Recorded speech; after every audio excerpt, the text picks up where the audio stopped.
காட்பாடி தொகுதியில் வரலாறு படைப்பது யார்? தமிழ்நாட்டுல இருக்கிற ஸ்டார் தொகுதிகள்ல ஒன்றா காட்பாடி தொகுதி மாறி இருக்கு. இந்த தொகுதியில 11வது முறையா திமுகவோட பொதுச் செயலாளரும் மூத்த அமைச்சருமான துரைமுருகன் போட்டியிடுறாரு.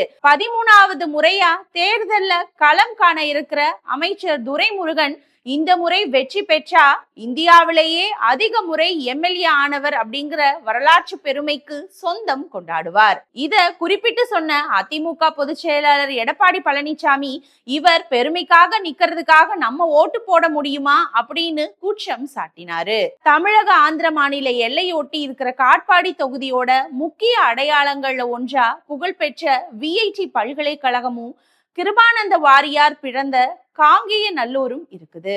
இந்த தொகுதியில ஆண்கள் 1,10,210 பேரும், பெண்கள் 1,18,493 பேரும், மூன்றாம் பாலினத்தவர் 33 பேர் அப்படின்னு மொத்தம் 2,28,736 வாக்காளர்கள் இருக்கிறாங்க.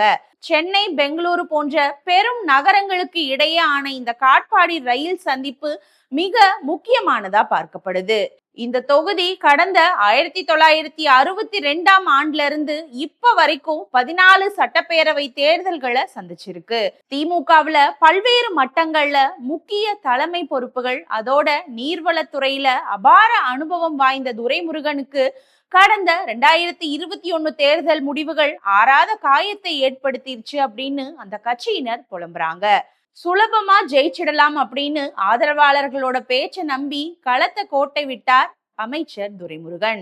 மக்கள் கிட்ட நேரடியாக தொடர்புல இல்லாதது, ஆதரவாளர்களையே நம்பி தேர்தல்களை சந்திப்பது, அதோட தொடர்ந்து ஒரே தொகுதியில போட்டியிட்டது, கட்டி முடிஞ்சும் திறக்கப்படாத எம்எல்ஏ அலுவலகம் அப்படின்னு பல காரணங்களோட புதுமுக வேட்பாளரான ராமு வீடு வீடா போய் வாக்கு சேகரிச்சு துரைமுருகனுக்கு எதிரா திமுகவினர் சிலர் செய்த உள்ளடி வேலைகளால 2021 தேர்தல்ல அவரோட வெற்றி ரசிக்க முடியாத அளவுக்கு தான் இருந்தது. அதாவது 746 வாக்குகள் வித்தியாசத்துலதான் வெற்றியே பெற்றாரு.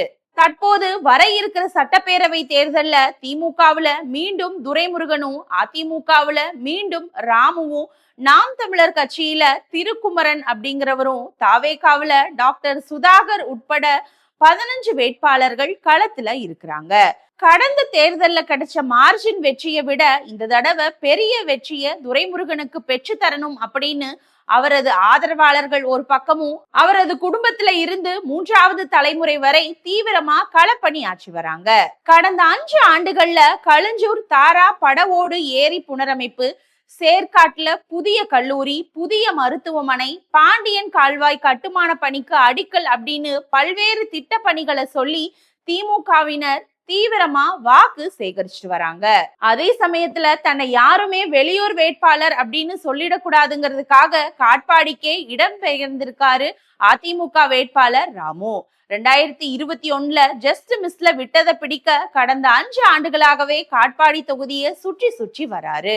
மகிமண்டலம் சிப்காட்டால பாதிக்கப்படுற விவசாயிகள், பொன்னை பகுதியில திமுக பிரமுகர்களோட மணல் கடத்தல் விவகாரங்களை அதிமுக வேட்பாளர் கையில எடுத்திருக்காரு. இப்படி திமுக அதிமுக வேட்பாளர்கள் காட்பாடி தேர்தல் களத்தை உஷ்ணமாக்கிட்டு வர நிலையில தாவேகா வேட்பாளர் டாக்டர் சுதாகர் ரசிகர்கள், இளைஞர்கள் பட்டாளத்தோட வாக்கு சேகரிச்சுட்டு வராரு. வழக்கம் போல நாம் தமிழர் கட்சி வேட்பாளர் தனி பாதையில தான் வாக்கு சேகரிக்கிறாங்க. 2026 தேர்தல்ல காட்பாடி தொகுதி வரலாற்றுல எந்த வகையில இடம் பெற போகுது அப்படிங்கிறது மே 4ஆம் தேதி தெரிஞ்சிரும்.